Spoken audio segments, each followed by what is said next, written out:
Ranked Season 9 is officially over. Just like all of the other seasons, it had its ups and downs, but I would say that overall I had a lot more fun playing in Season 9 than I did in Season 7 and 8, which is a huge success for Riot. Now, it wasn't my favorite season of all time, but when you've been playing for as long as I have, it's hard to beat that early nostalgia that you have when playing in your first few seasons. Today, we're doing a bit of a tribute to Season 9, saying goodbye to some of the things that were removed during this season, and finally accepting some of the things that looks like they're cementing their place in the game. One of these things that does seem to be cementing its place in the game is our website, GameLeap.com. As the season progressed, I ran into more and more players who were members on our website, and why wouldn't you be?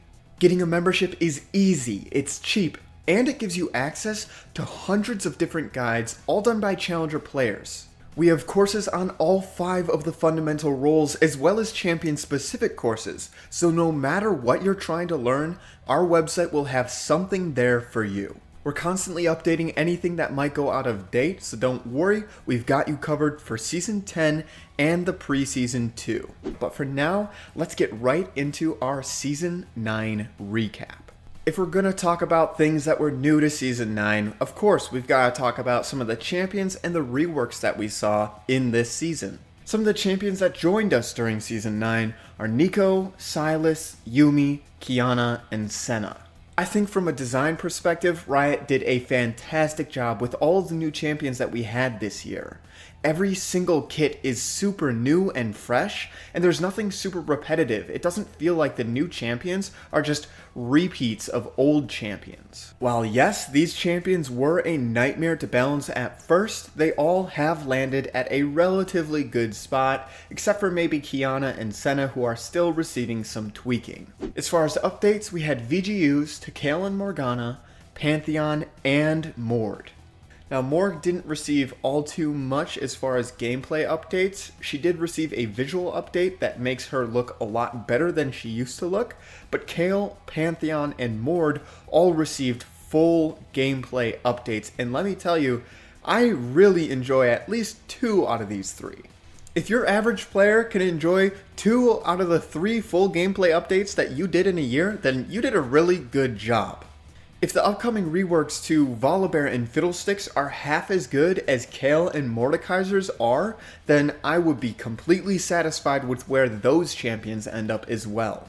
Everything that we've seen for these champions so far has looked amazing, and I'm super stoked for their eventual release.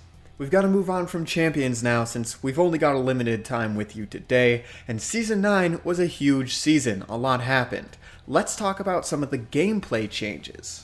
First up, probably one of the most impactful changes was right away in the preseason where they added a mechanic called turret plating. Now you guys all know about turret plating. The goal here was to make it so that first tower wasn't so oppressive and each lane had a chance to get an additional amount of gold even if they weren't able to take the full tower. Personally, I think that turret plating was a huge success and it removed a lot of pressure from that bot lane and trying to force down tower first blood. Now I know this is a little bit of a debated topic, so let me know in a comment down below whether you prefer the tower first blood mechanic or if you like the turret plates better. Next up, again, right away during the preseason, we had some updates to some of the runes. Dark Harvest was moved away from being a rune that just stacks off of perma-farming camps to a rune that stacks from being in combat with enemy champions. Both of these Dark Harvests were good for different metas. Champions like Nidalee used the old Dark Harvest especially well, and now champions like Karthus are a monster with the new Dark Harvest. In fact, in the very beginning, pretty much everyone was running Dark Harvest, especially in the bot lane. It made for a lot of really fun bot lanes, like double mage bot lanes seeing stuff like Brand and Xerath together. It also encouraged junglers to gank a lot more frequently since they could get Dark Harvest stacks off of getting somebody low in a lane. Dark Harvest was so strong that it had to be hotfixed twice. This was a meta of mages, assassins, and early game junglers, and the games were very fast paced. One of the things that contributed most to this fact is that dragons spawned a minute faster, and every single dragon got a huge buff. While the preseason was super fresh and fun at the very beginning, some of the issues started showing after a bit of time, like the bounty system. This bounty system was pretty much universally agreed upon by every league player to be awful.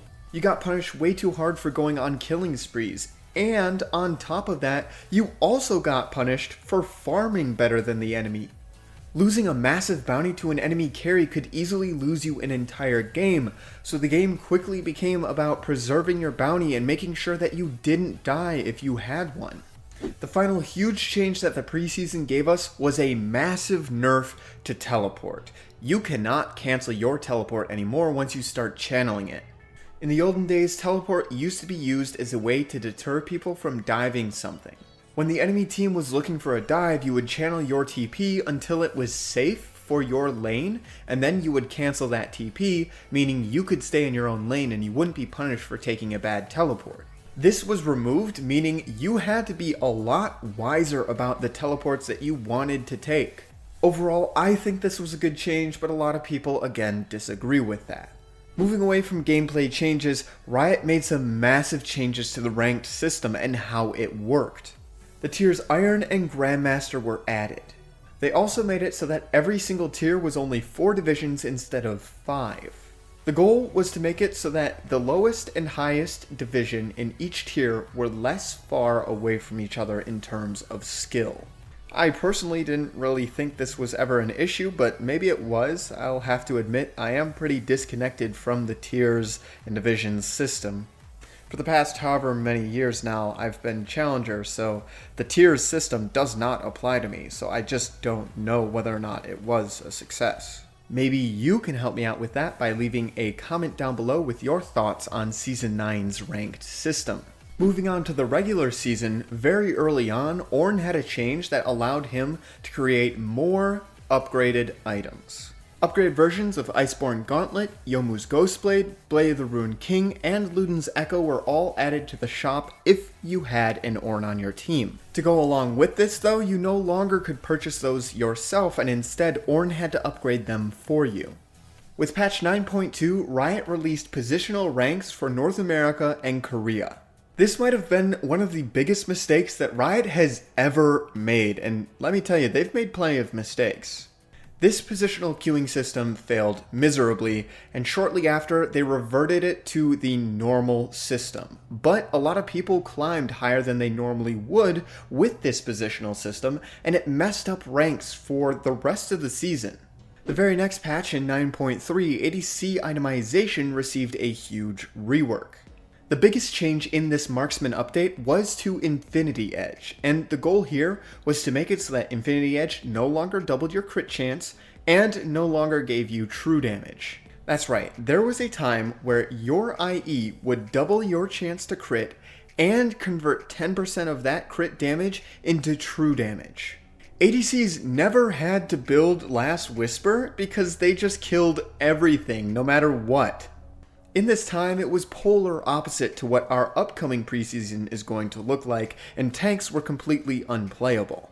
Luckily, that was only for a short period of time during Season 9, and we had a very quick change to IE. During this patch, a brand new ADC item was added into the game, called Spear of Shojin.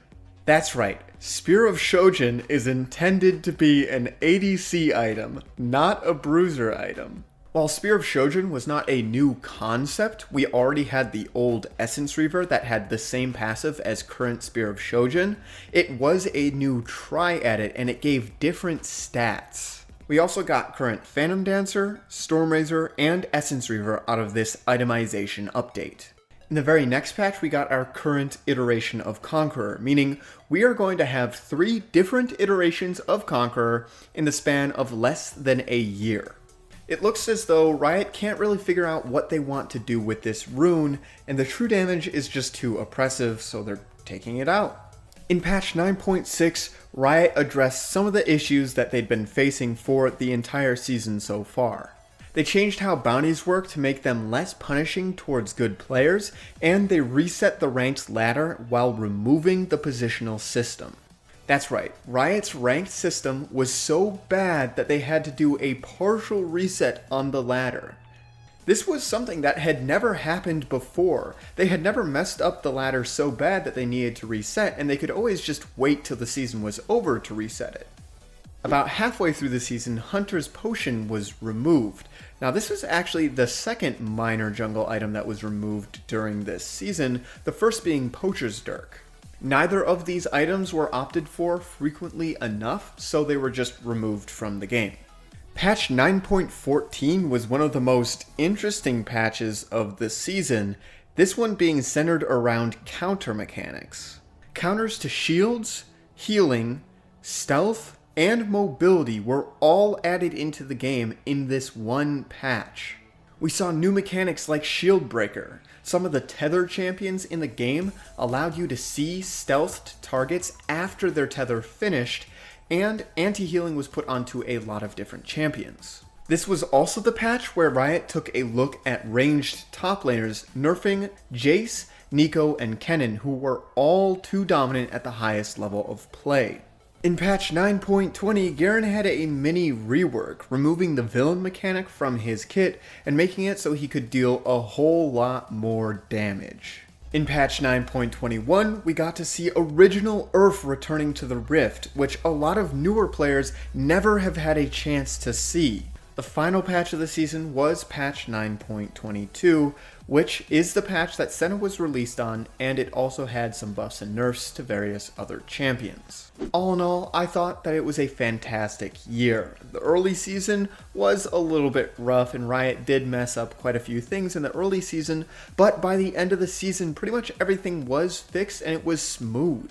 Like I said in previous videos, the game was very fun for me this end of season, and I hope that it remains being fun during next preseason. This end of season was one of the only end of seasons that was bearable enough for me to make my end of season climb happen. Now, if you're a player that's just like me, super serious about your climb, looking for any learning tools to help you along the way, then make sure to check out our website, GameLeap.com. Our website is the best learning tool out there for you. It's cheap, it's affordable, and there are hundreds of guides, all done by challenger players. No matter who you are, our website has something there for you. We've got courses on the 5 fundamental roles, as well as champion-specific courses. If this is something that sounds interesting to you, then make sure to check us out using the link in the description below and sign up today.